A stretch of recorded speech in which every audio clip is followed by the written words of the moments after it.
Ai. Apa nak jadi dengan bini aku ni? Jangan-jangan kena potong tak? Kau ni. Mulut kau ni cabul lah. Cakap tak senonoh. Pak Ibrahim, Ha? sabar je lah. Ha. Belum bini Pak Ibrahim kena potong, biarlah saya balik dulu. Saya pun nak potong jagung kat rumah tu. Malam ni saya nak berniaga. Ha. Ha. Pak Terima kasih, Mit. Saya pun nak balik jugalah. Ya, nak balik. Kalau nak balik, ada teksi ke? Kalau nak ulu lah.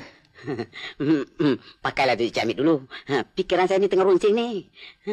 Baliklah. Ha.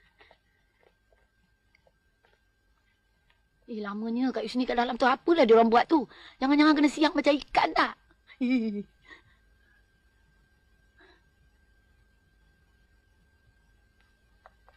Manalah dia ni? Ha?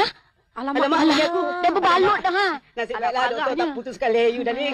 Tidak apa lah. Terima kasih, Nurse. Terima kasih, Nurse. Macam, kena potong tak, Kak? Kau ni kepo lah.